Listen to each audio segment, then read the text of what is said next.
absolute delight.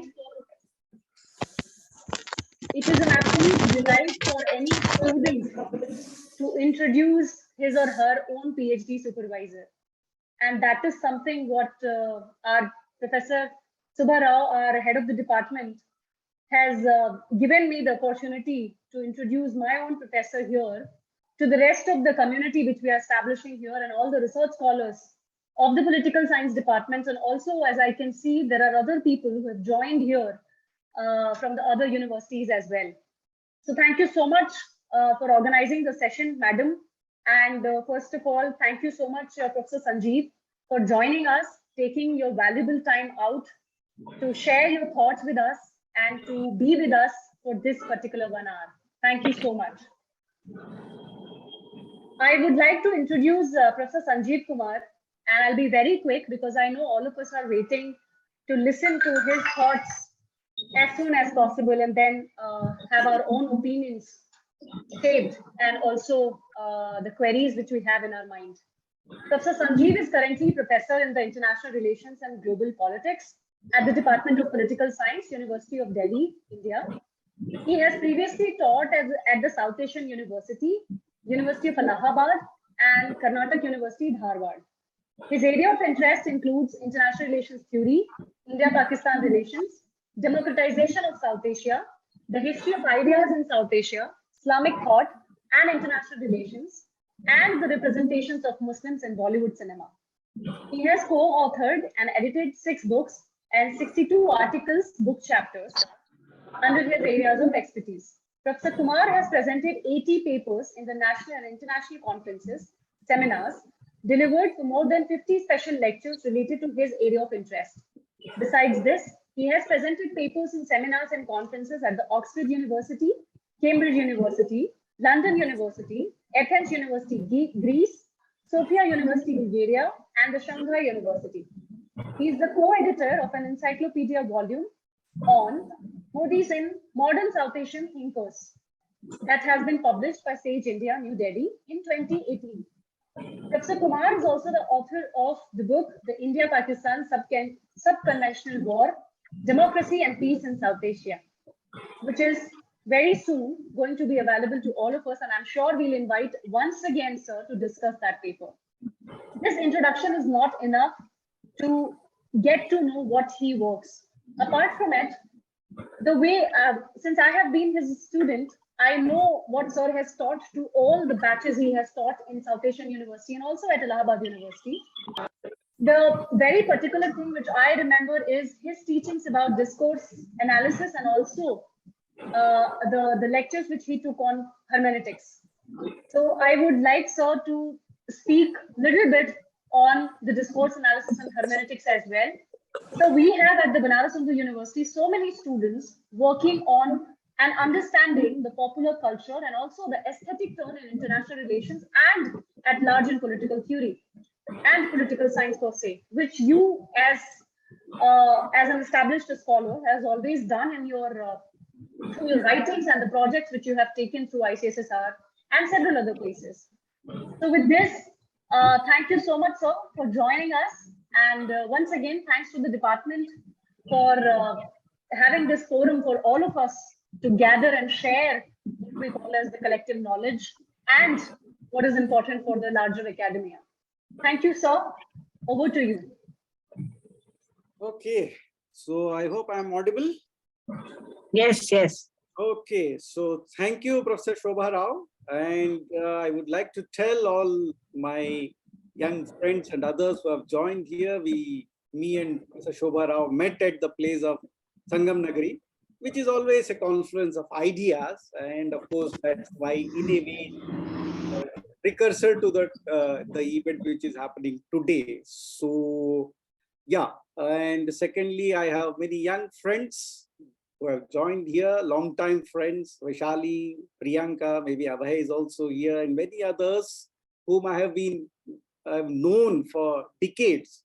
So it's a privilege and honor to be here, and I thank the seminar committee and with due respects to a great soul, Professor Manoranjan Jha, So I would like to begin this lecture. And before I do that, since Professor Jha was a honest and an active academic as well as a Marxist intellectual / activist, so that is why I thought of bringing his life, since any memorial lecture, at least for me, should be commemorated in the honor of the person he or she we will be delivering any lecture.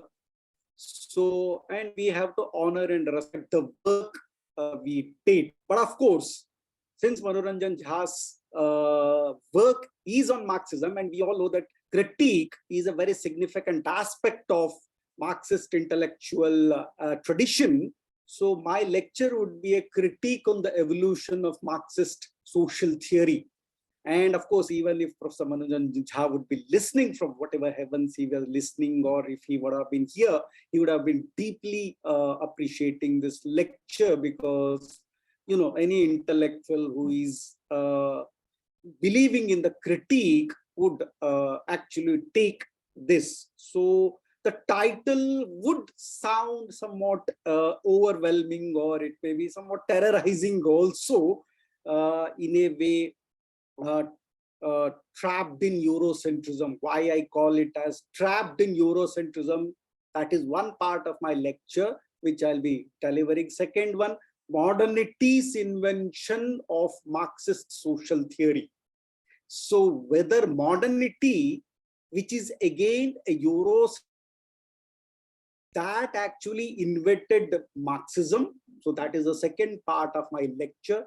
Second, somebody like Manoranjan Jha and we all who are part of a post-colonial social space, we live in a social architecture which we call post-colonial. Of course, there is a critique of post-colonialism also that is coming up. People believe in decoloniality rather than post-coloniality, but that is for some other day. But what I'll try and do is, Professor Jha, who lived and he was trained and he taught, like many other early Marxist intellectuals like Ranveer Singh and others, like in Delhi University and others, who actually believed in the romantic transition of society into a more classless society, and they actually imbibed that in their teaching pedagogy as well as epistemology.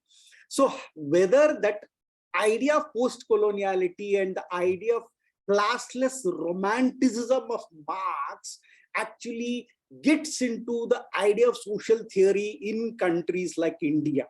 So these are two distinct spaces. Whether Marxism is very much foreign or alien to us, I'm not denying the fact of confluence of ideas.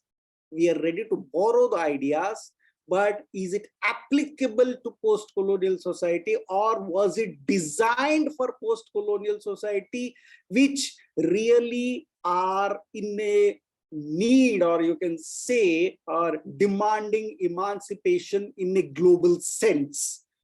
The liberatory project of global emancipation actually warrants how we are looking at post-colonial society, rather than going back to the dark satanic mills of, say, Manchester, where even at that time, somebody like, E.P. Thompson, who wrote this seminal work, The Making of the English Working Class, denies the making of the working class consciousness in those satanic myths. So where did class consciousness actually come in? P.P. Thompson later on says it comes in as part of entitlements. The hereditary entitlements of artisans like carpenters, blacksmiths, goldsmiths. Now, why this is relevant to a country like India?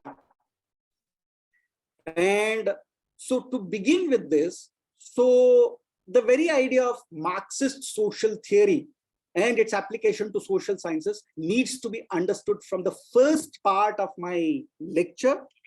And before I do that, can I ask you, Professor Rao, how much time I should speak? For about 35 minutes? Yeah? Professor Rao? 30, 35 minutes? 45 minutes at least. Okay, it's around 4:10. 45 minutes to 1 hour, yes, somewhere in between. Yeah. So I'll try and wind up. It's 4:10, so like 4:50, 4:55, I'll try. Yeah. So the trappings in Eurocentrism, why I begin with this. So let us think about the idea of Renaissance. And what Renaissance did was the invention of time, space, and subsequently it was a precursor to the idea of enlightenment. So there are 3 or 4 stages of this which we need to understand where do we stand today.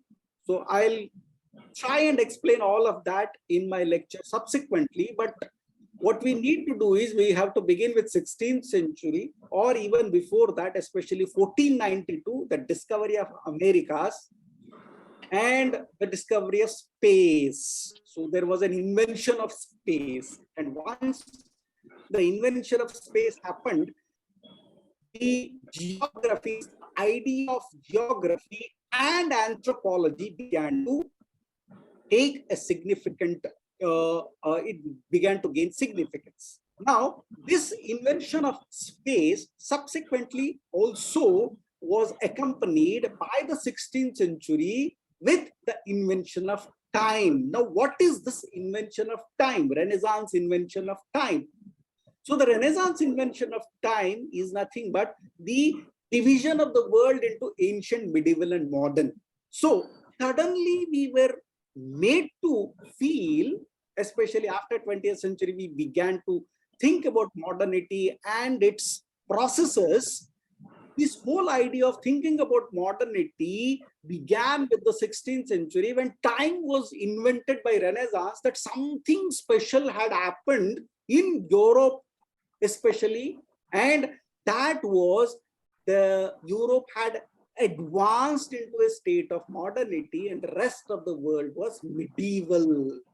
So there was an imminent sense of medievalism which was imposed, and as Nietzsche says, there was a monumental panegyrization of this whole historical success. So there was a monumental panegyrization of this whole idea of the success of the moment of history. Now that success was to be reflected in terms of what we call as the Manichean categorization of medievalism to as the dark, like Africa being the dark continent, Latin America being unknown, India being the land of mysteries. So everything which, of course, I'll not cover Orientalism, that's a different story, but whatever Orientalists told us regarding the representations of these worlds, the world was completely divided into ancient, medieval, and modern. And surprisingly, Europe was very conveniently erasing its own past, as if Europe was a closed, tableted space and developing in a very convenient teleological linearity, as Hegel indicated in the philosophy of history, wherein the and phenomenology of spirit, where in both the works he tries to represent Europe as the culmination or the highest stage of the development of the consciousness, that is the human spirit, what he called as the end of history. And this whole idea of cunning of history, where history played a significant role in placing Europe at the helm of the civilizational affairs, and the cunning of history which brought the East downward. So this whole idea of the end of history and the cunning of history placed Europe, the Hegelian Europe, at the heart of the global transformational process. And that led to the invention of time. Subsequently, when time was invented, then there was supposed to be the invention of the scripting of the success which was made. The success had to be scripted in terms of time and space. So who is writing geography? Who is writing time? Who is writing history? Who is writing culture? Everything became very, very Eurocentric as Dipesh Chakravarti argued. So there was only one history, which was a master narrative, and everything followed. So European history, and subsequently, like even as a student of international relations, we do that, like Westphalia begins the modern international system. That is how history is scripted in international relations.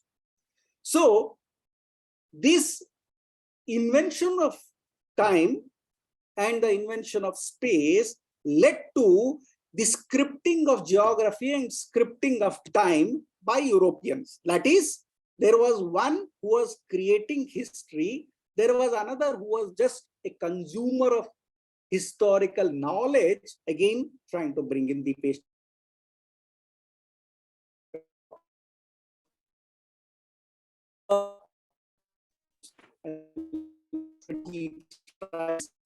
But this whole idea was place you as a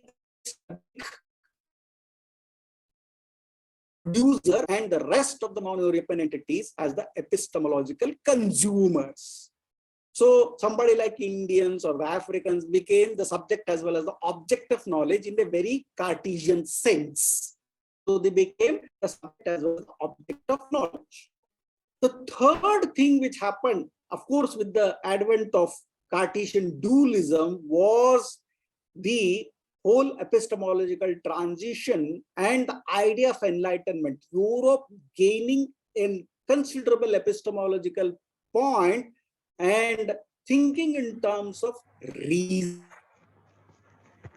meant that somebody has reason and he or she is enlightened. That is the Europeans. Obviously, while giving a wonderful critique, Simon Tolman writes a book, Cosmopolis, The Hidden Agenda of Modernity.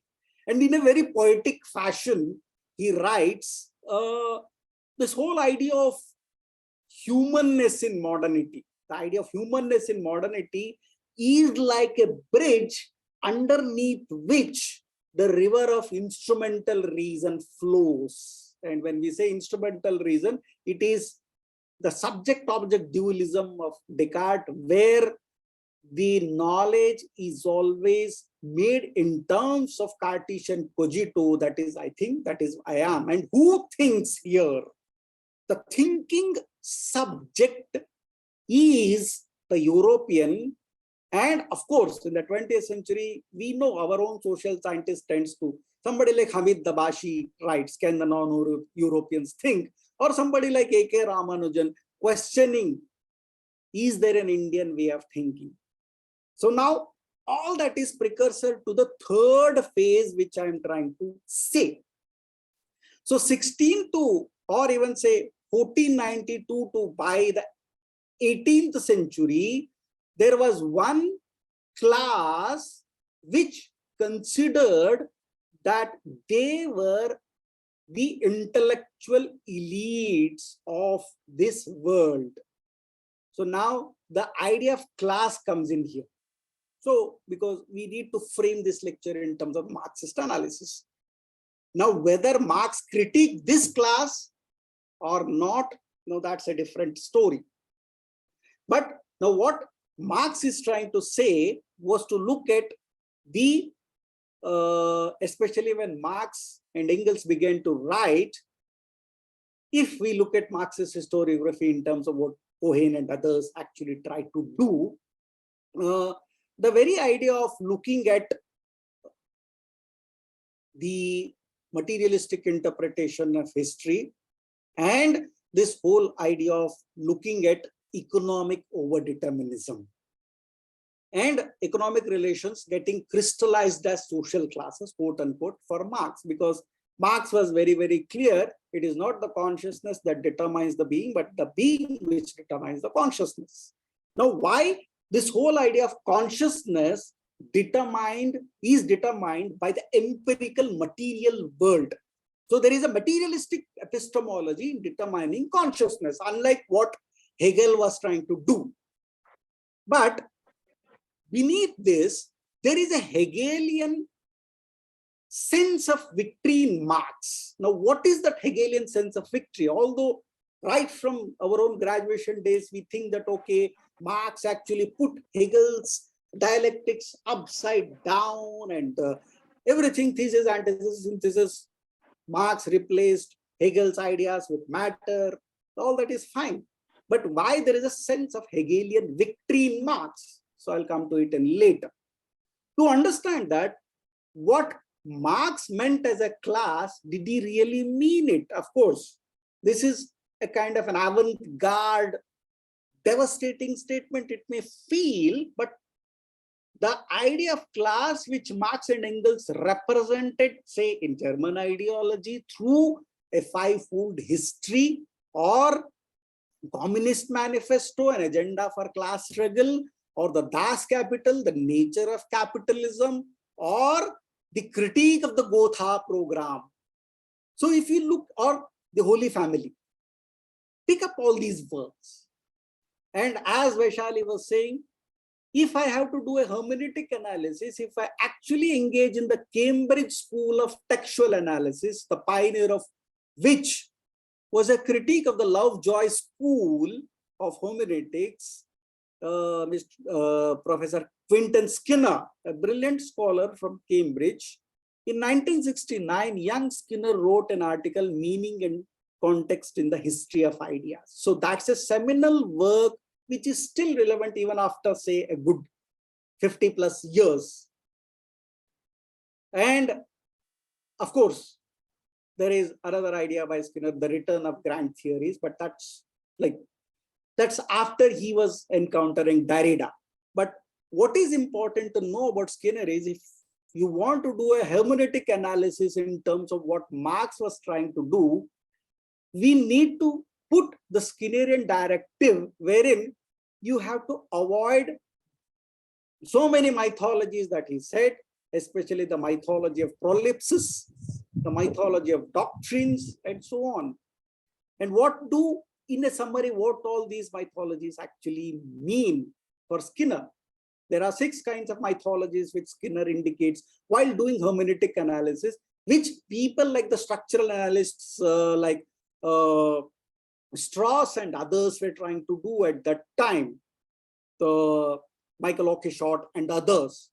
The problem which Skinner felt in the works of Strauss and company was they were trying to read modern texts, classical texts of Hobbes and Locke and Machiavelli from the vantage point of their own context of the 50s and 60s, when there was Cold War, when there was a problem of history, when there was a rise of capitalism.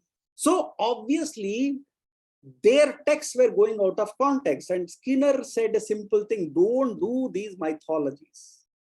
Just go back to times of Hobbes, put the text into context. And that is exactly what hermeneutics is all about.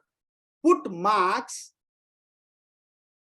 at the time of what Marx was thinking. Why did he, in 1843, he wanted a romantic solution to the capitalist juggernaut when he was writing the Paris manuscripts or the economic or the philosophical manuscript, and suddenly why he shifted to economic over-determinism.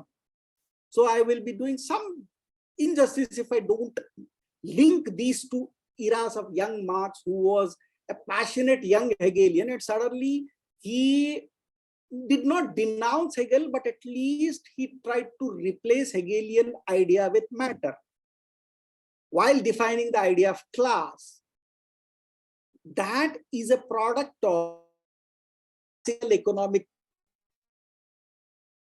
term that the Western Europe was looking at, and Marx has to be placed there.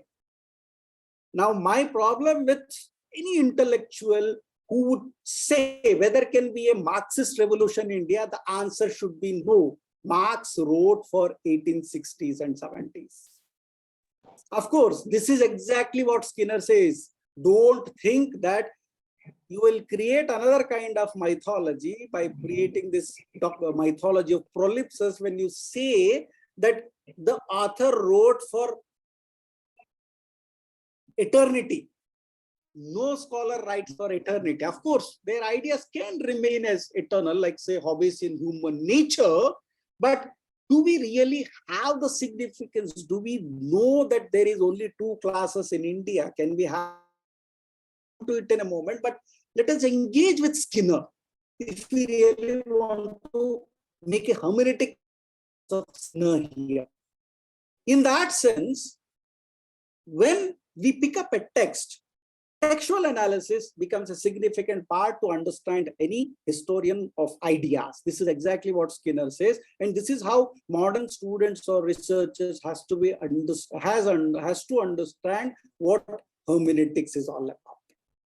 Now, coming back to the three things that I was saying, at the backdrop of these three transitions, what I was saying, the invention of time, the invention of space, and invention of knowledge, Cartesian invention of knowledge, Renaissance invention of time, Renaissance invention of space, and the Cartesian invention of knowledge, everything was substantiated as modernity and served, as it is said by Deepesh Chakravarti, as being universal.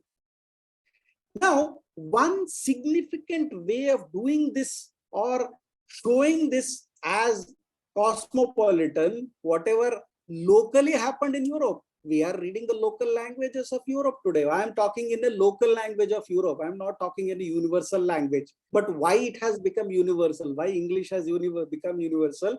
Why not Hindi? The answer is very, very simple. The answer is what we call as the decolonial thinking calls it as the colonial matrix of power. And this is exactly the colonial matrix of power, which also determines Marxist thinking also. Now, what is colonial matrix of power? In a simple sense, the invention of geography and then the advent of enterprise and capitalism and Adam Smith's laissez-faire obviously gave an economic advantage to the European countries. Initially during mercantilism, it was Spain, Portugal, and subsequently it was Britain, France. So which were the languages which began to dominate? The languages which began to dominate was languages like Spanish and Portuguese, which we call as the colonial language of the colonial authority. Subsequently, it was replaced by English, French, and German. English came quite later, but if you look at the entire repository of knowledge, right from German idealism to German romanticism to phenomenological anguish to French high theory, Lacan, Foucault, and Derrida, everything was in French. So French and German became the absolute repository of knowledge, even coming up to the 20th century. Foucault wrote in French, not in English. So we all are consuming Foucault in English, but Foucault wrote in French. Hegel wrote in German. French high theory, Lacan, Derrida, Foucault. Now, why this is relevant? Why some language like Hindi did not become universal? Why German became universal or French became, and why are we consuming so much of knowledge that is produced in French and English? Obviously, the colonial matrix of power, which is still operating. And of course, you can have a very simple reductionist Marxist analysis to it, which Marx and Engels wrote in German ideology. It is the class which is in control of the forces of material production, which is also controlling the forces of intellectual production. This is what exactly colonialism did. Of course, in that sense, Marx and Engels were right.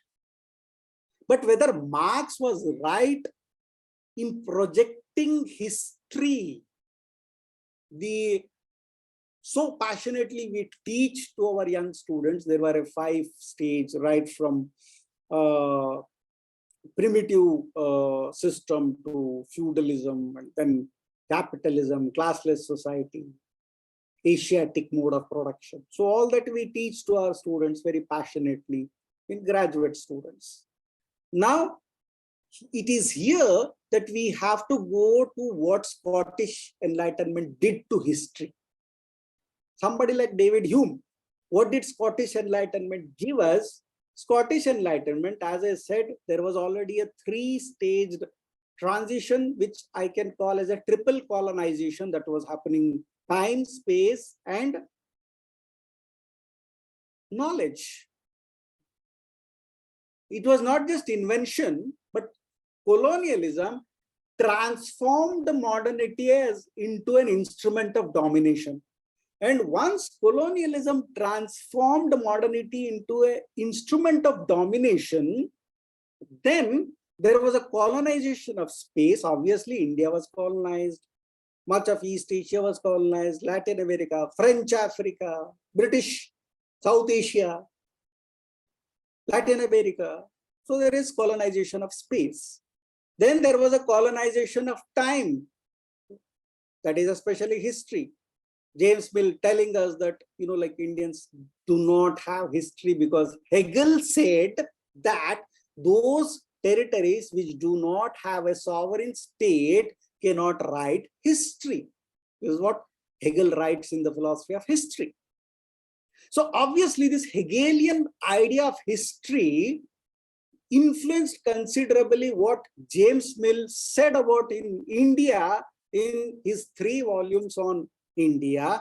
And then subsequently this whole division, of course, there is a major critique of we also following this ancient medieval modern. Should we really follow it? Now this is the biggest question. Why should we actually follow Indian history as ancient medieval modern? If India was ancient, when was it medieval? And when did it get modern? Do we really have answer?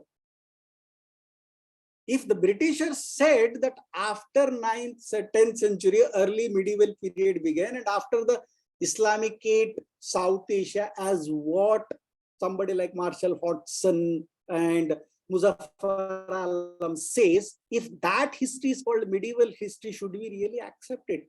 Why do we have to bring historical breaks? This is what Ashish Nandi's post-colonial critique says.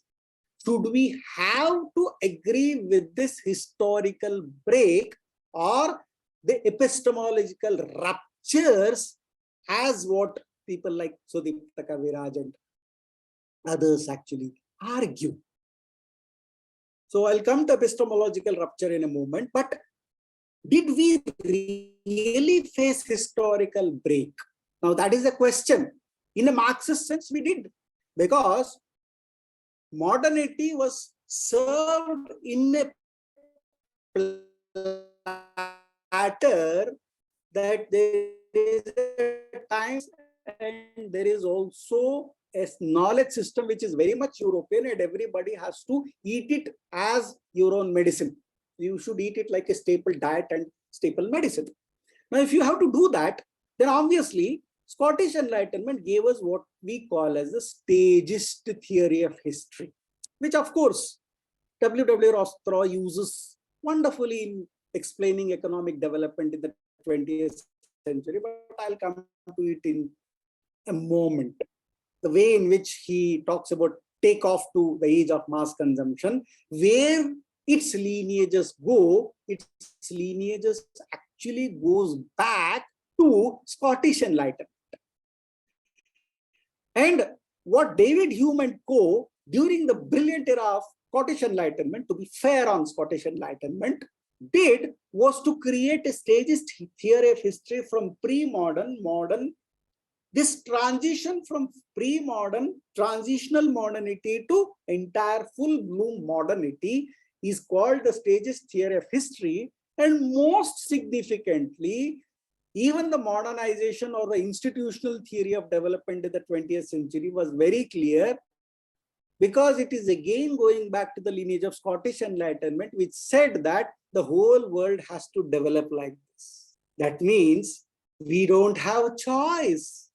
India or China or Latin America, we really don't have choice. We have to develop like what Europe did in the 17th century. Who said this? The 18th century bourgeois ethno class, and one member, I feel, although Marx was not very bourgeois in his approach at least, but he belonged to that bourgeois ethno class, at least for me, because Marx also believed in the Stageist theory of history. When he wrote about 1857 and about India, he still thought India is in the Asiatic mode of production. Feudal. That means Marx completely believed in the capitalist model of development. What he did not believe is the class character of capitalism. So did he accept capitalism? Of course, these are maybe highly debatable questions and we need one whole semester to discuss all this. But what I'm trying to say here is, if Marx actually disagreed to Scottish Enlightenment, he would have denied Stageist history. But German ideology clearly says this. But what did G.P. Cohen actually tell us? The great Marxist theorists. We all know, we all have read G.A. Cohen, not G.P., sorry, G.A. Cohen.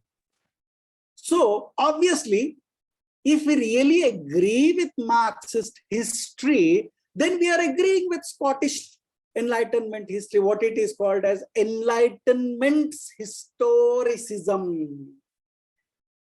It is not history. In a Popperian sense, it is historicism, although Karl Popper later on comes and writes a huge volume on poverty of historicism, but where he is coming from. His lineage, although it is coming from this whole idea of this Scottish Enlightenment, because he believed in that history. That the world is pre-modern, Europe became modern, and the rest of the world will follow like some man with that pipe or and all the mouse of the rabbits of the village, and then the children go. So we have that magic piper. So it's a magic piper's kind of a story where we all would follow Europe without questioning. Did Marx question this Eurocentrism?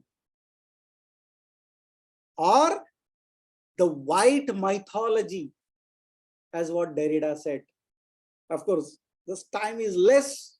I'll not get into the critique of Derrida's white mythology itself, but at least for the critique's sake, he said this is white mythology, or what Edward Said called it as Eurocentrism. So this Eurocentrism of Marx, my simple conclusion to this, the first part at least, is Marxism is Eurocentric. That is why it is trapped in Eurocentrism. That is, it believes that Europe is the only developed country, society. Then why are we harping on Marxism as a third world? It is not we who have branded ourselves as third world. It is the Cold War invention of the Renaissance invention of Cold War reinvention by the theories of modernization, theories of development, the Huntingtons, the Skogbels and others, everybody who were doing historical sociology at that time, who they all believed in this, although they wanted to critique it, somebody like Charles Tilly. But what was the option that they gave? Did they really give any option to what it is called as a post-industrial society? Why India should become a post-industrial society?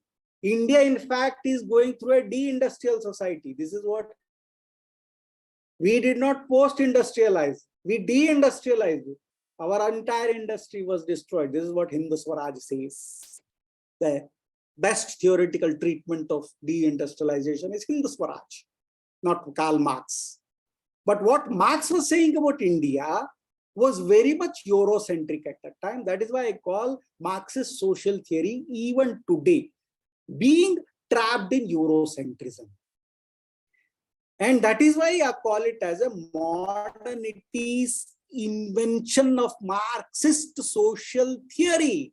Why it is a Marxist reinvention or modernity's invention? The answer is very simple. Because there was a triple colonization, time, space, and knowledge. Obviously, Eurocentric knowledge was the colonizing metropolitan imperial knowledge, and we were the recipients of knowledge, even while the Orientalists like William Jones and others were quite compassionate towards us, till the sons of James Mill like Lord William Bentinck and especially Macaulay came, and we all have become the slaves of Macaulay's ghost, not even Macaulay's human body or his human existence. We have become slaves of his ghost because we believe that somebody else has given us knowledge. And we thought that there is an epistemic rupture. Now, how do we look at this whole idea of Marx? It's not just 1857. Normally, whenever we talk about India, a post-colonial India or a colonial India, we critique Marx from the works of the vantage point of his works on 1857. But that's not the case. I am taking a hermeneutic outlook towards the entirety of Marxist social theory, right from Marx till people like Goran Thorbon, who mourned the demise of Soviet Union, and Istvan Meseros, who are romantic of the revival of Latin American socialism. This is what you can say. This is a kind of a farcical representation of, a revival of some dead soul. I'm not saying that Marxism is dead because of the demise of Soviet Union. Ideas don't die. That is why Derrida said in a famous statement, ghost never dies. So Marx never dies as an idea, not as a human being. So ghost never dies. So let the ghost be with us. But should we be controlled by that ghost? Now that is my question. When Marx was writing, what was happening to India? Britishers took away 45 trillion pounds. $5 million economy, we try to, $5 trillion economy, we are dreaming.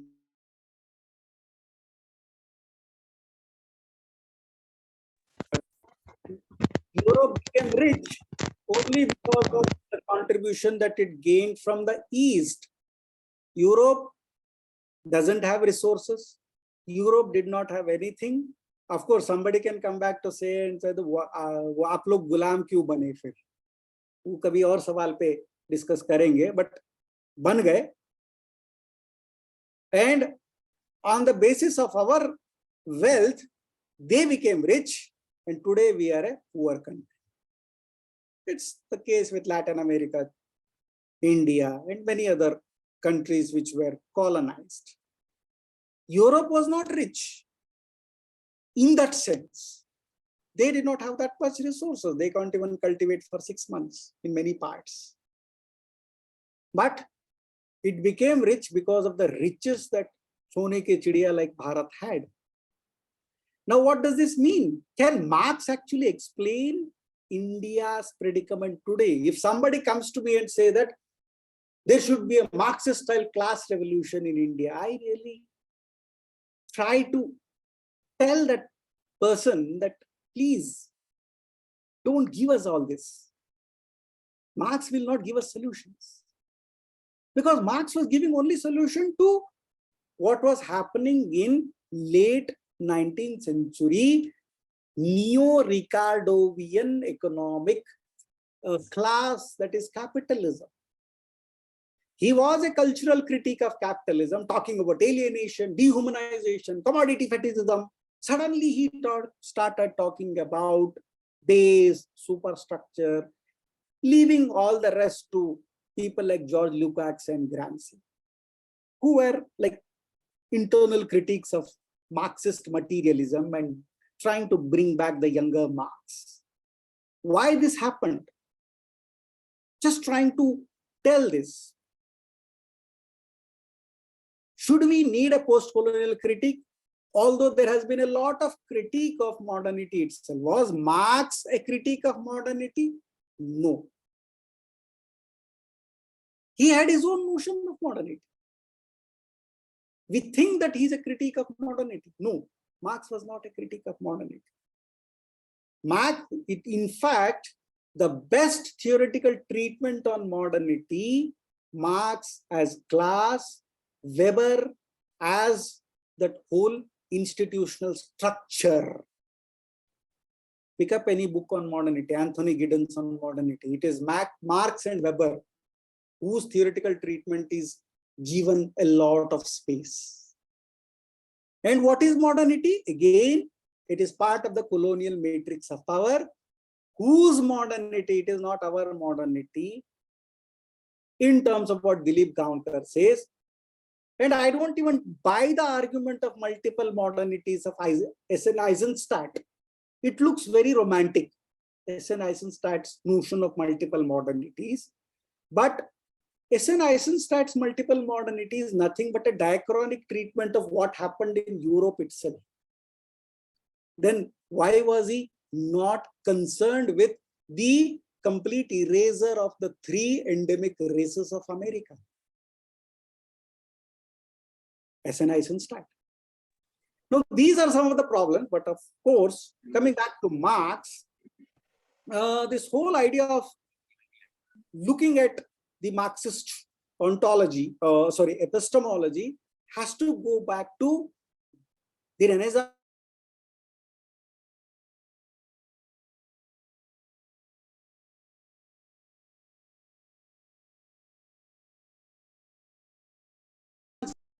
In his brilliant piece, Immanuel Kant, a transcendentalist, writes about what is enlightenment. Indeed, he is very clear in saying that it is a journey from our own self-imposed immaturity.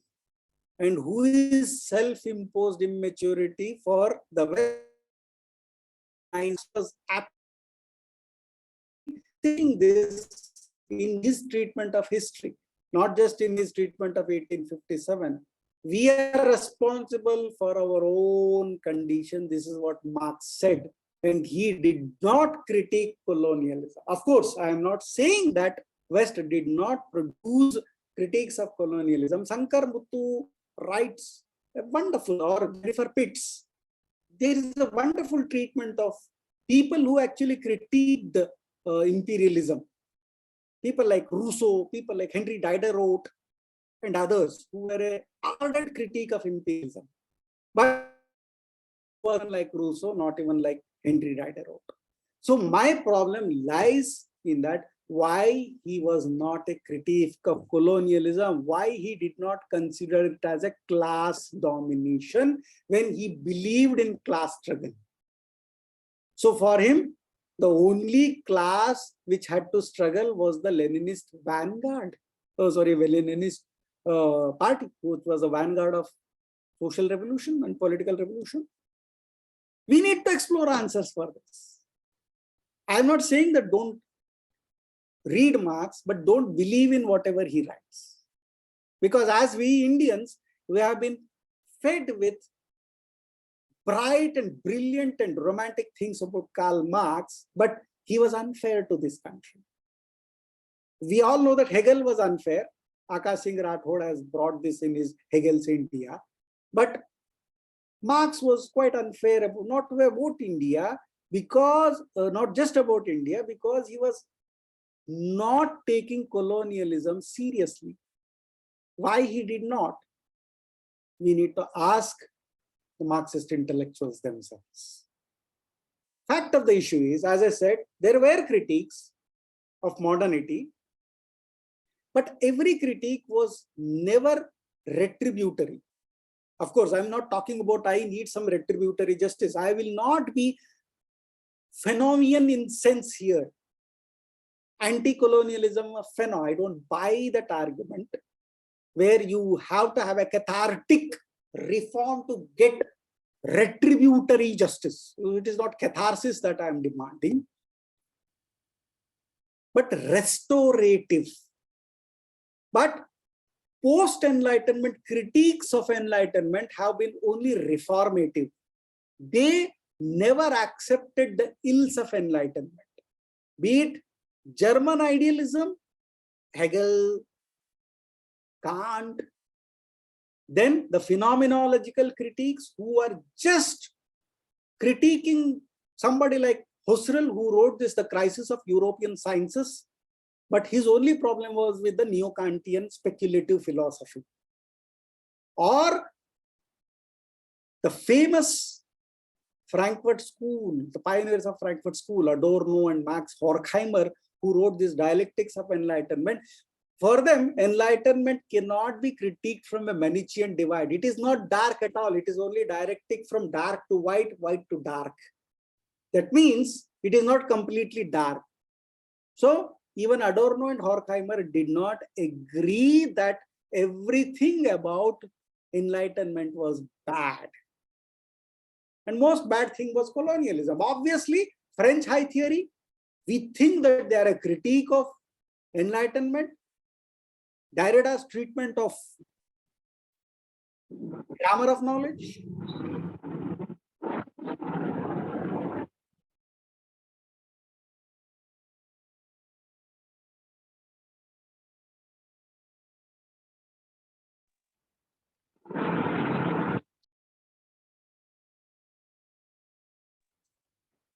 Sir, you need to unmute yourself, sir.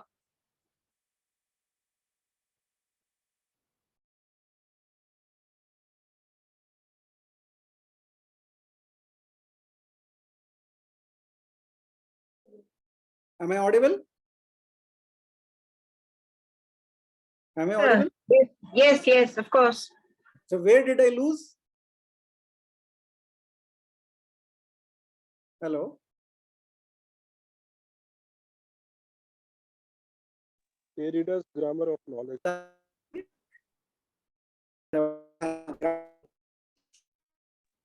We lost you about 2 minutes ago, sir.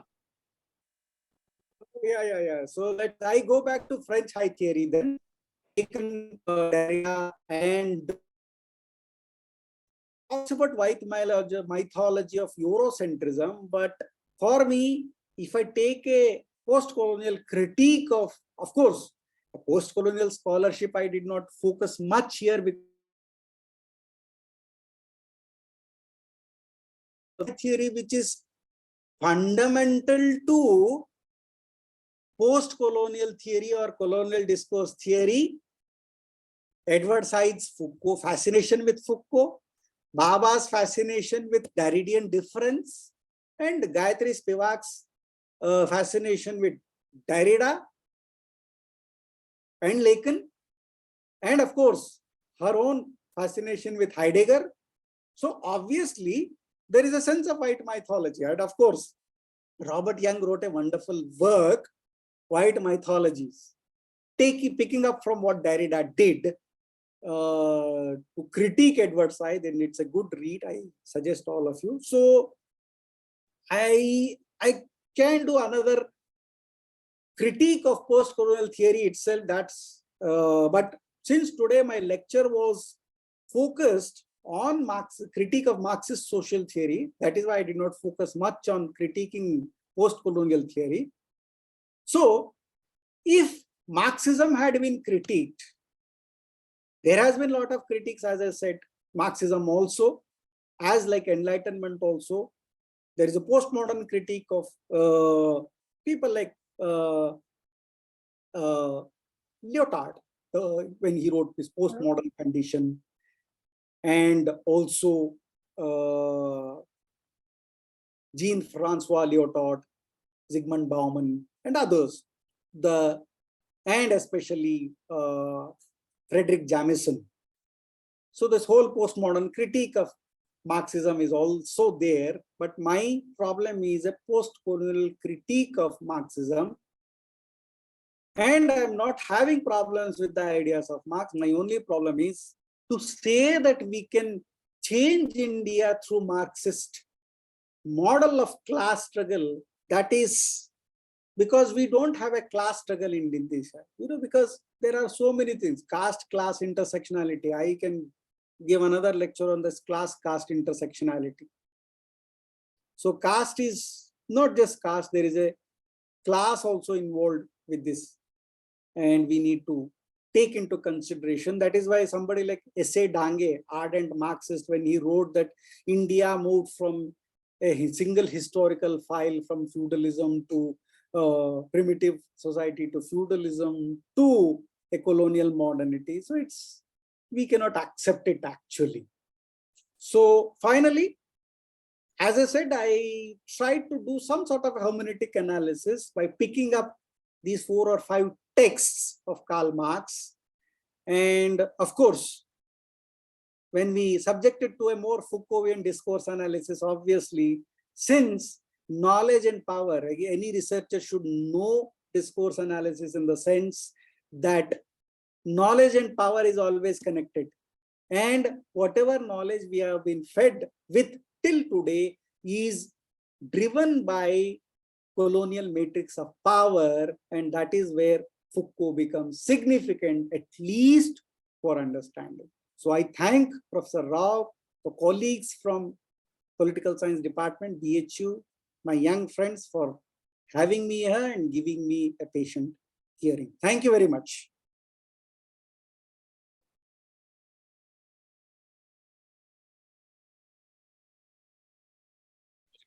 Thank you so much, sir. Now we open for the question answer. Those who are willing to unmute themselves and speak can speak.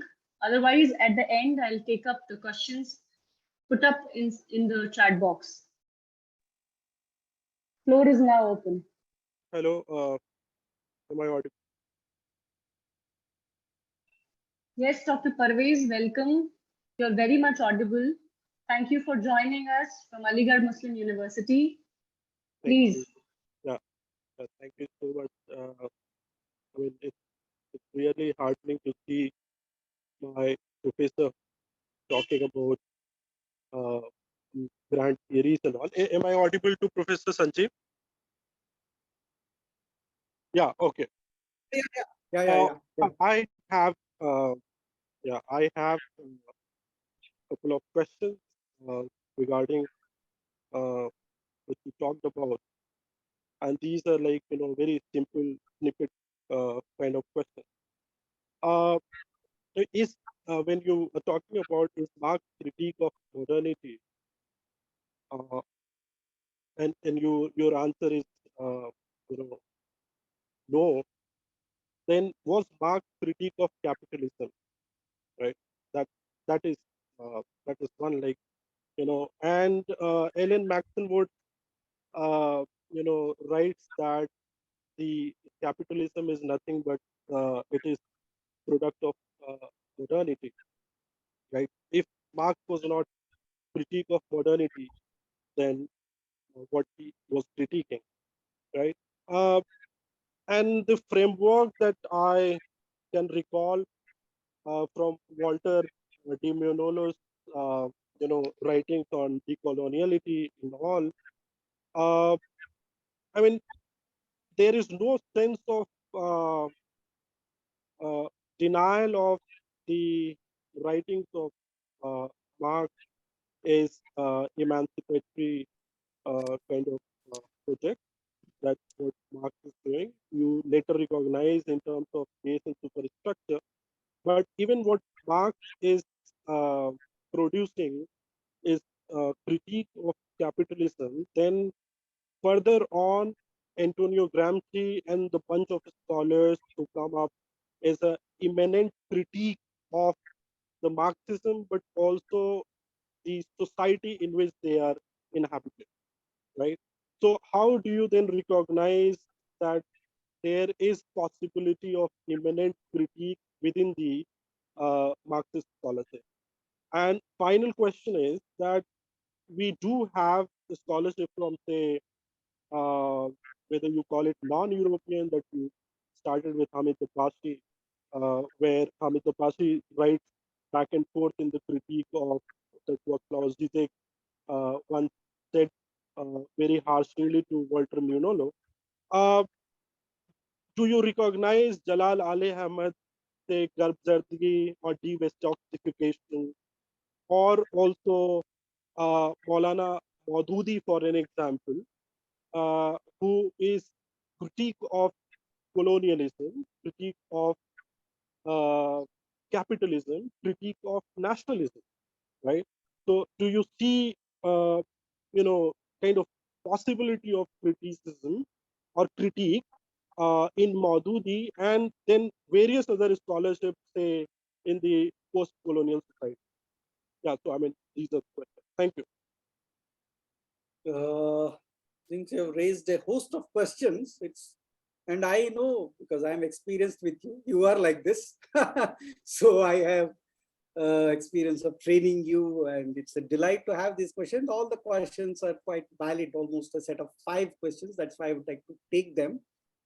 So it's a wonderful way you put. If Marx did not critique modernity, but he critiqued capitalism, then what did he actually critique? Of course, anybody who would listen to my lecture, he or she would say this, obviously. But what the point that I'm trying to make is, he was a critique of capitalism because of the class character of capitalism. Okay? Because the ownership of production was with a few. Earlier, he was a critique of capitalism only because of the dehumanization that it brings in, alienation that it actually imposes, and commodity fetishism that it actually inserts to social thinking.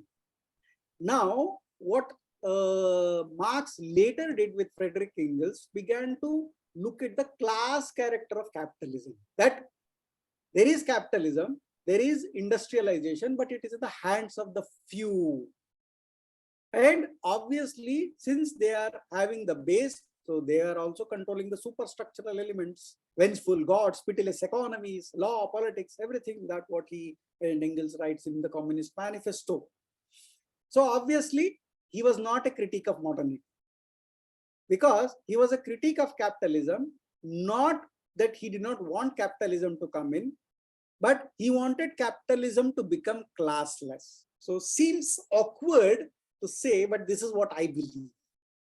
Maybe G.A. Cohen soul can come back to me and say that, like you're talking rubbish, but this is how. Or like the romantics who were like Goran Tharborn and Istvan Mesros, whom I referred, who were like revival. So it's good that you brought in the work of Walter D. Magnolo. The problem with Magnolo is they are coming from a neo-Marxist vantage point, obviously. Of course, that will consume a completely different lecture altogether, where like Walter Magnolo's decolonial thinking begins after the critique of the institutional approach towards development and political modernization began, when they started critiquing Huntington's and others, and this whole idea of modular transfer of modern process of development, that Andre Gundre Frank and Immanuel Wallerstein. So their approach is completely coming from there. So there is a kind of Marxist vantage point there also. So unlike what post-coloniality does, post-coloniality is very, very cultural. Decoloniality is very political economy in terms of its approach. So there, I agree with you, whatever Magnolo writes in darker side of Renaissance, the darker side of Western modernity, decoloniality, so other works that he has. It's good that, it's wonderful that you are reading Magnolo, as I always believed. It's good. And thirdly, the internal critiques of Marxism, obviously, why I said this was because, like, there was a critique of economic overdeterminism of Marx when he said internal critique. When George Lukács brought in his whole idea of what you can say, reification to Rosa Luxemburg's and also the structural Marxism. And then, of course, Herbert Marcuse's one-dimensional man, coming till almost presently, where Marx's whole idea of this, what you can say, economic determinism getting critiqued. They wanted to take back Marx to that cultural romanticism of the Paris manuscripts. That is the critique that they did. And of course, Frankfurt School also used this critique right from Adorno to Habermas, when Habermas was talking about the public sphere and the legitimation crisis and others. And lastly, yeah, the scholarship from the colonial world itself, of course, Maududi's, and even before that, the Middle Eastern Renaissance, which so many people call, I don't agree with that. I don't even agree with Pankaj Mishra's Ruins of Empire, because it's very easy to dub Islamic thought as anti-modern and our reaction to modernity. But I need a different lecture altogether as to how Islam is a precursor to modernity. The Islamic world, especially what happened in Damascus and Baghdad in the 8th and 9th century, cameras to surgery to hospitals, everything went to Europe in the 17th century. And this is what John Hobson has documented in his work, Eastern Origins of Western Civilization. So 19th century was, of course, a time of trials and tribulations, because Ottoman Empire was in trouble, and Afghani and others were trying to cope up with the emerging notions, and this was happening to India also. People like K.C. Bhattacharya was trying to grapple with this whole idea and Swarajin ideas. And of course, Maududi, why he was trying to bring back the Quranic order of the state, because of his own antipathy to modernity, especially modernity not in the sense of just industrialization, in the sense of its notions of exploitation. Marx, of course, actually critiqued exploitation, but only within Europe. He did not talk about exploitation of the Britishers of India. Now, that is my problem. Yeah, I hope I have answered all your questions.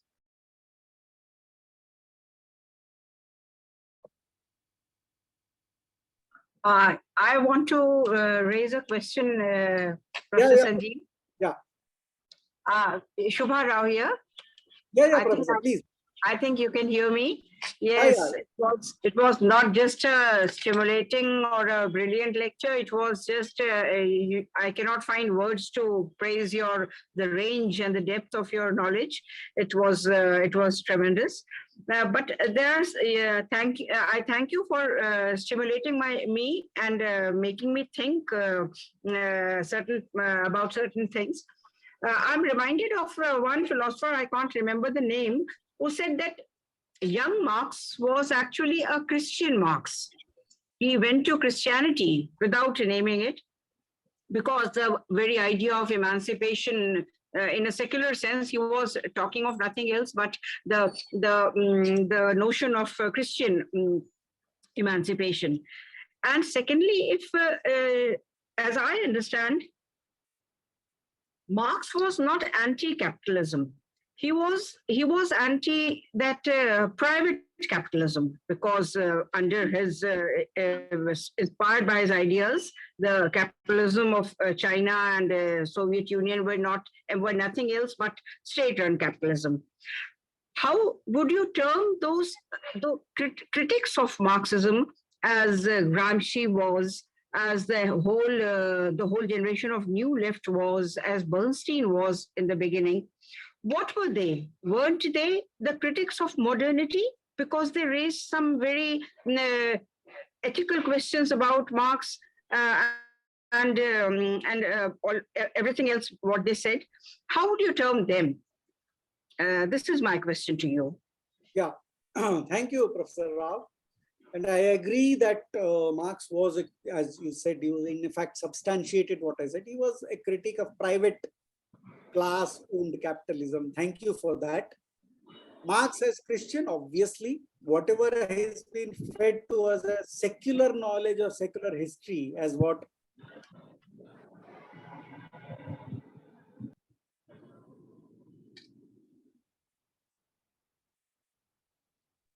So you need to unmute yourself. Sorry, we lost you.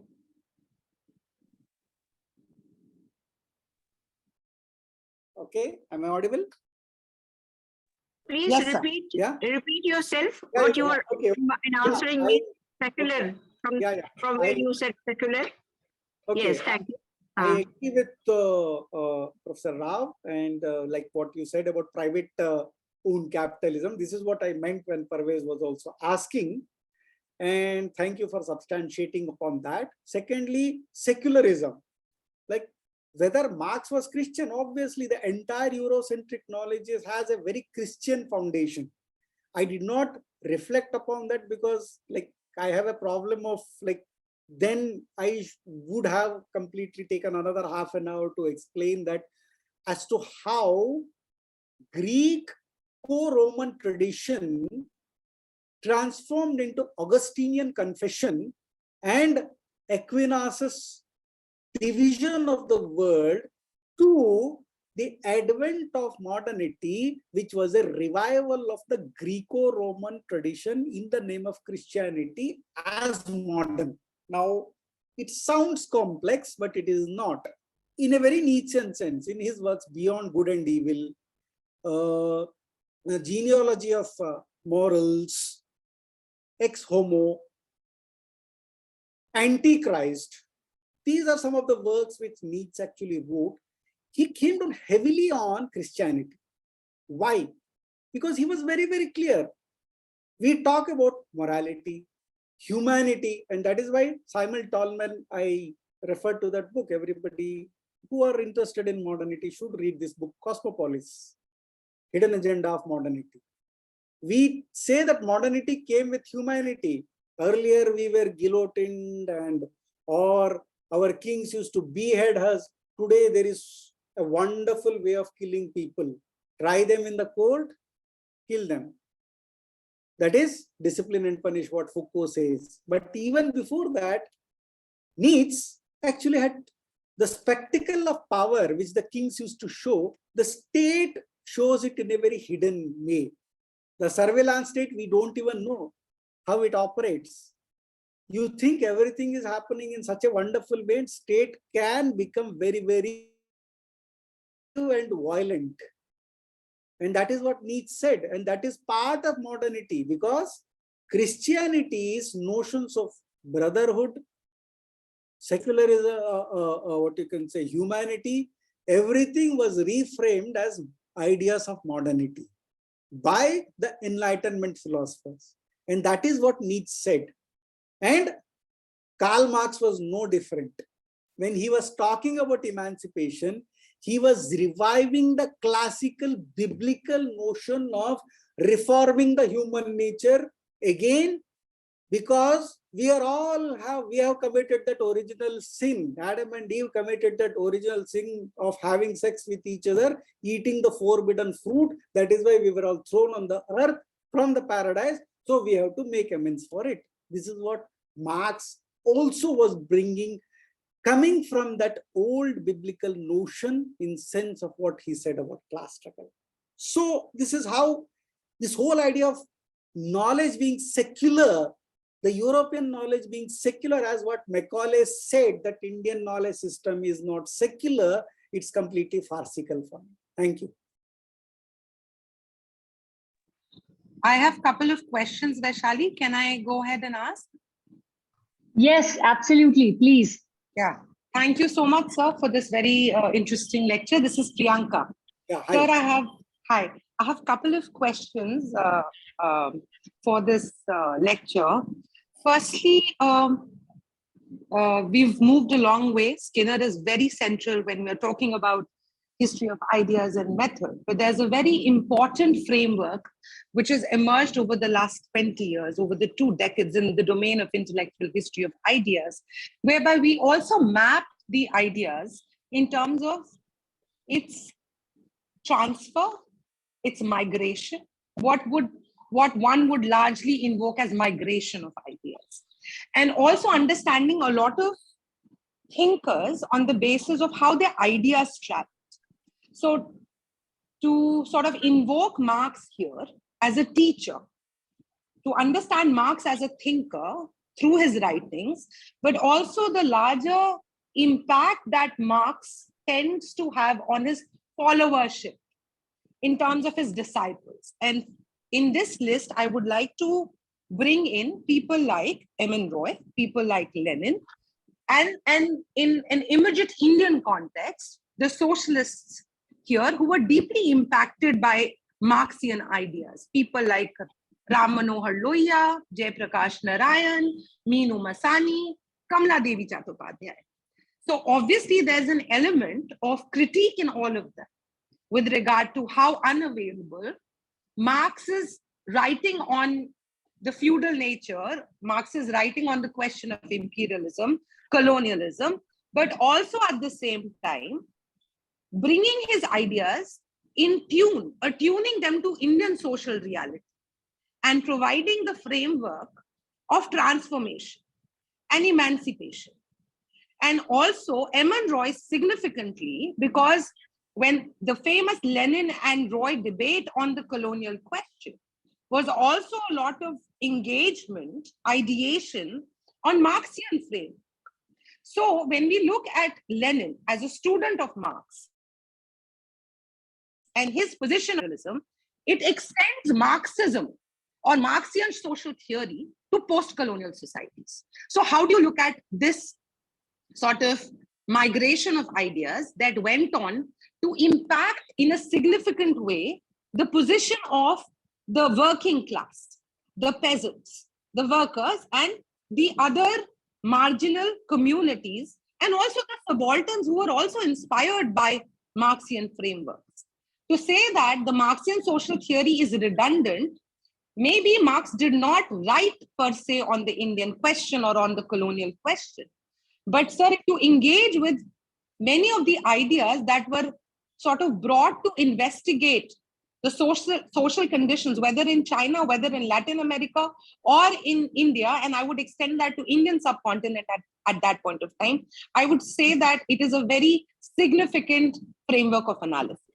Now, my concern number two, sir, when we are engaging with what we would refer as the absence of the post-colonial framework in Marxian writings, how would you position the current agitation, the farmers' question, the farmers' movement that was led significantly against the state in so many ways, was also drawing a lot of ideas, not just from Marx, the original Marx, but also the kind of impact that Marx would have in the larger thinking on the nature of Indian normative. And also the whole conversation that your response to Professor Rao's question about Marx, young Marx drawing significantly from the biblical sources. Now, if you look at Gandhi and a lot of other thinkers, they also do, like the whole emancipatory tradition. For that matter, even, if you read Ambedkar very closely, you do find a lot of impact of Christianity. Just because Christianity influences, or the biblical sources influences a certain tradition of emancipation, I think it would be an error to dub that thinker as a Christian, because then if we are doing that, if we look at Ambedkar's Buddha and his Dhamma, there's a very strong sort of reinterpretation of Buddhism and invoking Buddhism in the new light. But if you look at that language, if you look at many of the concepts that are emerging, whether with regard to human dignity, whether with regard to emancipation, has that strong biblical. So I would actually not extend the argument saying that if some thinker is being drawn or is being influenced by a particular source of knowledge, that person belongs or is adaptive, because then it is dismissive of the larger writings that Marx has on the question of religion. Because when Marx is critical of religion, he's talking about how religion is so dubious, religion as the opium of the masses. And it becomes all the more relevant right now, because if you look at what we were discussing about the state in the present form, and I would want to bring in Agamben here, like the very covert ways in which the state is significantly in our lives, not just the panoptical, not just the Foucauldian panoptical, not just the surveillance, but is very intimately woven in our life, in our lives. And this is a question that baffles me because I've been working on this theme, especially with regard to women thinkers. So when we are critical of the Enlightenment trajectory, when we are critical of the modern, project of modernity, in terms of drawing it, and you have very brilliantly summarized all these larger positions, drawing from the 15th century to the contemporary times and bringing in all the schools of thinking with regard to the Marxism, neo-Marxist and things like that. We are still so heavily drawing on the vocabulary that the West, I mean, even to debunk them. You know, one of the things that is significantly emerging right now, because I was reading Nagugi and I was listening to a lecture given by Nagugi. Nagugi says that our point of critique is also in their language. If we are dismissive, if we are sort of challenging these meta-narratives, we still are borrowing their meta-narratives. We are still borrowing their jargons. We are still borrowing their language. You had bought at some point in the lecture about, you know, the language question and how, you know, the emergence of the cultural, the emergence of the Hindi, emergence of the native and the vernacular. But still, when we are talking or when we are critical or when we are engaging with these meta theories or these grand narratives, our point of reference still remains the very same. We are still stuck with Nietzsche. We are still stuck with Kant. We are still stuck with Hobbes. We are still stuck with Rousseau. And one of the things that, you know, we all are doing, sir, and, you know, your project significantly was about Indian political theory. Is there a possibility of redoing this mapping on the basis of some of the ideas, like people like Maududi, people like Lohia, who become significant in the project of decolonization, or people like Roy, who's also talking about, you know, the need for finding the indigenous, finding the organic in all of this. So, sir, these are some of my concerns and my questions. Thank you so much for your stimulating lecture. Thank you. Knowing Priyanka for a decade and knowing her supervisor, Professor Rodrigues, for almost 3 decades, this is Professor Rodrigues training at the best. So many questions. I'll try and address everyone. Last question is also my anguish too. It's your anguish and it's my anguish also. When will we have our own language to critique the West? So on that point, I will not debate with you. But I'll just clarify that what I was trying to do is, in their own language, in their own meta-narratives, I wanted to place Marxist thought in terms of post-colonial theory, which is again Western. Ironically, Edward Said, Homi Bhabha, Dipesh, all immigrant scholars. So right from Spivak to Guha, everyone. So like on that point, I completely agree with you. Second, Indian Marxists, of course, they had a unique way of transforming Marxist thought, like the cycle of development, Lohia, Roy's humanism, radical humanism. And so all that, of course, is a very unique contribution. But again, as you said, in my own project, which I was trying to define as South Asia, or trying to do the idea of Indian, idea of political, the 2 projects which were a kind of a dream project, which we all did. You were part of it, both the projects rather. But ultimately, we again stand where we are. I am sorry to say that I did that, but again, I find myself where I was. We did a book on modern South Asian thinkers, but again, we had to give it as South Asian thinkers. These prefixes, if you reread the introduction today also, we wanted to do away with these prefixes. And this is what Akash Singh Rathod also tries to do. Why should be there Indian political theory? And this is what people like Aditya Nigam and colleagues who are trying to decolonize political theory. We can decolonize it. But the problem is, do we really have that power, especially the material resources? Even today, ask any kid in Banaras Hindu University, they will come to you, Priyanka, saying that Please train me for my proposal. I want to go to Cambridge, Oxford. Anybody who is aspiring to for writing a good proposal for Banaras Hindu University, why this is happening? Still,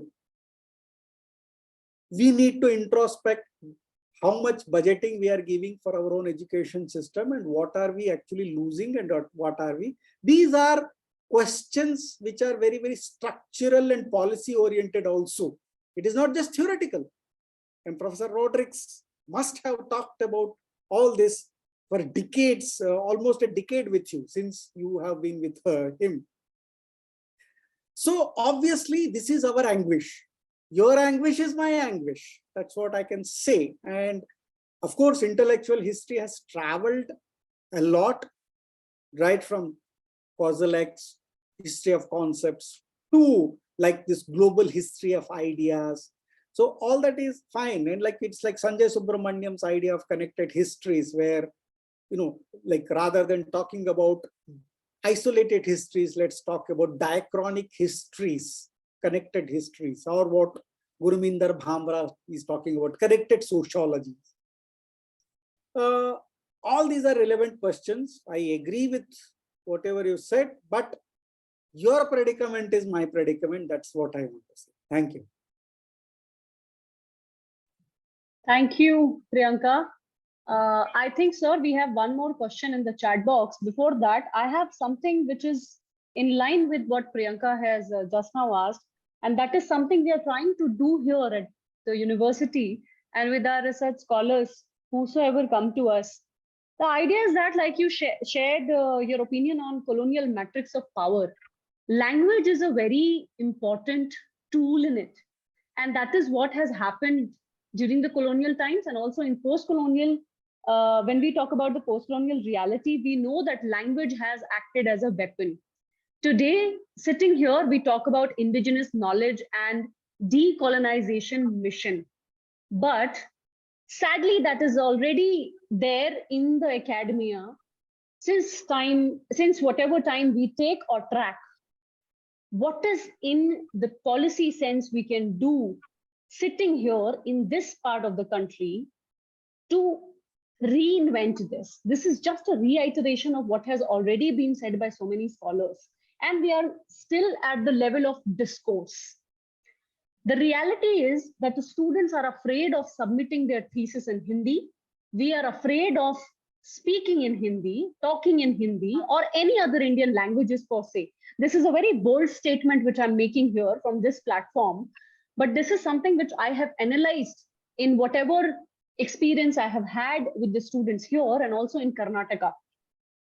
So what concrete can be done in terms of deconstructing what we have constructed by ourselves, understanding the language as the colonial authority, and also how we can contribute to it in terms of turning the table around, and also in what ways we can bring the confidence where, like you said, that students would come to you to reach Cambridge and Oxford, but not Banaras Hindu University.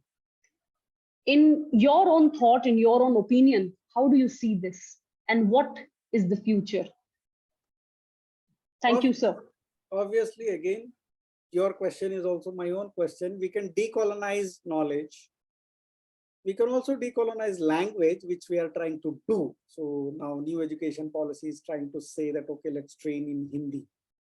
But Professor Rao must be seeing, and we are all seeing, sitting in selection committees, PhD MPhil interviews, the impact that an English medium student gives theirs on our mind, and the impact of a Hindi medium student. And it is not that Hindi medium students don't read and write.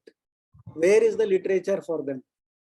Much of the books written in Hindi, I'll give an example. I cannot name the author. Bestseller in that belt. I also taught for 8 years in Allahabad on Western political thought. You don't know what he writes on Hobbes, that Hobbes Sangharsh Priya the, completely anti to what he, that is, Hobbes' entire Hobbesian thought emerged out of fear, and he wanted peace for the betterment of the material condition. He read it in English and it must have written in Hindi, and a very bestseller book. And it is, and year after year, I kept on convincing my second year BA students in Allahabad that Hobbes ko sangharsh nahi, shanti priya tha. This is the tragedy. Hindi में पढ़ाओ, कोई बात नहीं है, literature कहाँ है? And it's our academics, own academics, I will also be bold here, are dismissal of Hindi medium students. अरे ये पढ़ते नहीं है, and they say that language barrier है. पढ़ने को मटेरियल दिया क्या हमने? अच्छा मटेरियल दिया है क्या हमने? नहीं दिया है. सारे जर्नल्स तो इंग्लिश में है, best of the books English में छप रहा है. आज भी we are publishing our books. You know, Priyanka, you are publishing with Routledge, I am publishing with Routledge, Sage. ये कहाँ के हैं? सब विदेशी कंपनियां हैं. Where are the Indian publishers? Hindi की किताब लिख के मैं फेमस क्यों नहीं हो पा रहा? These are some of the questions which we need to introspect. Thank you. Thank you, sir. We have one last question in the chat box, and that I'll read. Sorry, for you. Vaishali, Rajans had raised his hand. Oh, okay. Rajans okay. Oja had raised his hand, and there's another question in the chat box. Okay, sir, please. Thank you, ma'am. Sir, I had a question. As per your lecture, I had a question that it is one thing to say that modernity has a lacuna or it has certain things which it totally abstain from talking, and it is totally other thing to say that or question the existence of modernity and the concept of modernity as such. So when you say that whose modernity and whether modernity is actually a phenomena, so are we saying that and this brings me to the other question that what is the which I mean the chronological order of things. For example, Renaissance precedes Enlightenment or modernity came, and then post-colonialism started, and which used which phenomena as a tool to colonize other society. So my question was that whether when we are saying that modernity were used by colonial powers as a tool to subjugate the subjects, will it be right to say that modernity is not a phenomena and it is just a tool? Because as per my understanding, modernity precedes in its chronology to colonialism. Yeah, obviously I agree with you in the sense that, you know, chronologically, colonialism is also a product of modernity. And again, my problem is not just with modernity, you know, like let us be modern, that is not an issue. We need growth, we need progress, we need development, everything. But not at the cost of colonial oppression or neo-colonial oppression. That is the crux of my lecture, which I wanted to bring to bear. Because even for Hind Swaraj, Gandhi's Hind Swaraj, he did not say that everything about the West is wrong or everything about modern is wrong. What he was saying is the way in which Western modernity is being imposed at the cost of the oppression of the other communities. That was a problem, and the problem still persists. There are so many academic bad practices which happen, we all know. Like academic gatekeeping is one example which I can say, where like still it's always determined how the white, there is a racism where white scholars dominate this, white male scholars. There is a post-colonial anxiety that I am trying to represent here. Gender, race and sexuality are part of colonialism, which still persists in the form of white European man. So, father of political science is Aristotle, father of economics is Adam Smith, father of sociology is Auguste Comte, so on and so forth. Ranke. So where are we? That is the problem. Thank you. I think Gaurav has raised his hand. Gaurav, do you want to ask something? Yes, ma'am. Definitely. Yeah, please go ahead. सबसे पहले तो मैं भाषा की बात करूंगा. Everyone is talking about knowledge and language, so I would like to further convey in Hindi, definitely, undoubtedly. And sir, my question is related to basically may not be directly related to the theme of the lecture, but somewhere to the keywords or key terms of the lecture, like Frankfurt School and emancipation, young Marx, and all. So my question is like related to the critical theory gets inspiration or got inspiration from the idealism and the Marxism, right, sir? And in this connection, there was a question in class I asked to my teacher. So again, I want to ask. Still, I have a doubt to this question that which Marx, young Marx or mature Marx, is closely connected to the critical theory or the Frankfurt School? Young Marx or the mature Marx? Yes, sir. Thank you. Answer is simple. It is young Marx, because it was the Frankfurt School which brought in the idea of the human, especially the dialectics of what you can say, enlightenment. तो जो अडोर्नो और max हॉर्कहाइमर ने जो किताब लिखी है, to rediscover the human, तो rediscover the human, तो वो rediscovery of the human जो है ना, वो largely it goes back to Marx. Capitalism में जो human lost हो गया था because of alienation and dehumanization and commodity fetishism. These are the three basic things which Marx highlighted in the when he was a young Marx in the Paris manuscripts. That is what critical theory and Frankfurt School actually brought back. If you look at the works right from Adorno to Max Horkheimer, Herbert Marcuse, then till Habermas, almost the high stage of critical theory, यही dominate करते हैं. So young Marx is a precursor to critical theory. Thank you so much, sir. Thank you. We have one last question in the chat box, sir. I'll read it for you and then quickly we'll be. Yeah. So the question is, was this materialistic epistemology absent in Indian knowledge system before Marx? If not, why we not discussed about that only Marx, which argue about materialistic epistemology, but also Indian knowledge system have talked about centuries ago? Okay. Shashi Sheikh, yes, sir. Yeah, Shashi. So obviously, answer is very simple. Please go and read Raghuram Raju's book, Debates in Indian Philosophy. So the first chapter is very clear in this. Our knowledge system has always been spiritual. It was governed by metaphysics. And that is why our history is also, as what Deepesh Chakravarti says, determined by spirit. हम बोलते हैं ना, युद्ध हम क्यों जीते? कौरवों ने, सॉरी, पांडवों ने युद्ध जीता क्योंकि सारथी खुद प्रभु श्री कृष्ण थे. So obviously there is a sense of spirit involved.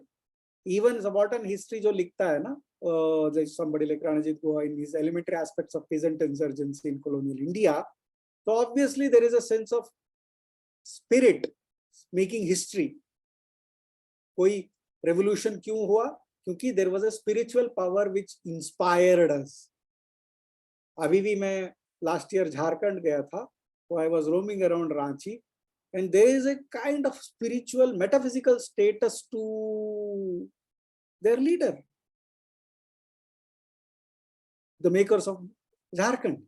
So this is how we look at Indian knowledge systems, which the Western reason will not appreciate. And Marx, of course, did not believe in spirit. And of course, he was a critique of religion, as what Priyanka was saying.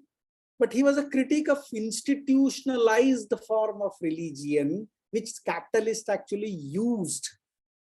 But was he not having any faith over Christianity? Now that's a different question to be debated. But of course, European modernity had a compulsion to say that anything related to religion is not knowledge. which India, it doesn't happen. Everything related to religion is knowledge. हमारे यहाँ तो वेद, with का मतलब ही light या knowledge हो. Yeah. Thank you so much, sir. I think this brings us to an end for today in the evening, but the thoughts which we have shared here will carry forward, and we'll be taking this to our lectures. I'm sure Priyanka must be talking about these things in her lectures, and also other people who are here, Professor Subha, and all the scholars who are working on these areas of decolonization mission, the colonial mindset, and the white man's burden, which we talk at large. So the initiative and the mission is still on. We'll carry that forward, I'm sure, at Banaras Hindu University with all the light and spirit. I thank everyone who joined us outside the Banaras Hindu University, and also inside, all the research scholars who joined us, and all the fellow colleagues, senior professors, and our colleagues, young colleagues at the department. As sir has mentioned, we all are young colleagues now. I agree to disagree with the young colleague, but still we are. So thank you so much, sir, for your valuable time. I'm sure we are hoping to have you soon in the face-to-face lecture session. And we'll absolutely listen to more thoughts which you have on discourse analysis and hermeneutics. And like you said, there is a lot to speak on the decolonization mission and Marx, absolutely. So these are the endless discussions which we can have in our future course. But once again, thank you so much for your valuable time and your input. I can't thank you enough. Since the 2011, the day you have started teaching us, that was the time when we were always fascinated about what you have spoken to us and what kind of ideas you have inculcated in us to think and go beyond what is in the textbook. So with this, I can, I think if Professor Shubha is here or Vikas, can we close the session? You gave a very good this thing, your ideas. Yeah, and of course we can close. Yes. Thank you. Thank you. ma'am. Thank you. Thank you, everyone. Thank you. Hezri, please turn on voiceover.